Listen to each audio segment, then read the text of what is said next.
Naomba kuwasalimu kwa salamu ya Jamhuri ya Muungano wa Tanzania. Ndugu waandazi na ASA Lukiza Autism Foundation ambao ndio waandazi wa shughuli yetu ya leo, na wote ambao mpo katika eneo hili, kwa kipekee kabisa nikitambua uwepo wa wakimbiaji wenzetu katika umbali wote ambao umeelezwa wa kilomita 21, kilomita 10, kilomita 5 na hata watoto wale ambao wamekimbia kilomita 2.5. Kwa nataka nikupongezeni sana kwa miaka 5 ya kazi nzuri ambayo umeifanya.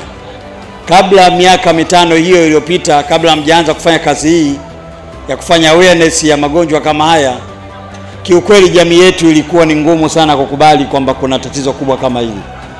Jamii ilikuwa inamuona kama ambavyo ameeleza Dr. Kija, lakini pia ameeleza Dr. Kisengi na Dr. Umar kwamba shida kubwa ilikuwa ni jamii yetu kukubali mtoto aliyekuwa na autism alikuwa anaonekana kama ni mtoto ambaye wengine waliita kama ni laana, alikuwa anaonekana kama vile ni mkosi katika jamii. Lakini leo hii kupitia Autism Foundation ya Lukiza, kwa kweli nataka niseme kwamba kazi kubwa nzuri mmeifanya na nakupongezeni sana. Lakini pamoja na hilo pia nikupongezeni sana Lukiza Autism Foundation mkiongozwa na mwenyekiti wetu wa bodi Dr. Kija. Miaka ambayo mmefanya kazi inaweza kuonekana midogo katika namba, lakini kwa impact ambayo mmeleta katika jamii, kwa kweli Mungu pekee ndiye anayepaswa kuwalipa nyinyi watu. Mmefanya kazi kubwa sana. Leo hii ndani ya Dar es Salaam pekee tunaona hii impact ambayo nyinyi kama foundation mmeileta. Watu kila mmoja waliokuwa na watoto ambao wana usonji wanajua wafanye nini.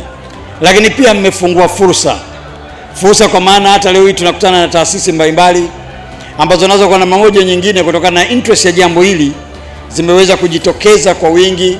Tumeona tumepita katika mabanda, tumeona wako vijana wazuri wale toka Arusha ambao wanatengeneza vifaa kwa ajili ya kuwasaidia watoto wenye autism, lakini pia taasisi mbalimbali ambazo zinatengeneza vifaa kwa ajili ya kuwezesha watoto wenye autism kuweza kupata maarifa ya ziada. Lakini pia tumeona program mbalimbali ambazo zinatengenezwa serikali.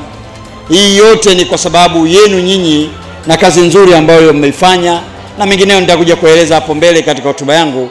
Lakini yote ni katika mwanzo huu ni kukushukuru wewe mwenyekiti wa bodi na wenzako wote wanaofanya nao kazi kwa kazi nzuri ambayo mnaifanya na ambayo mnaendelea kuifanya.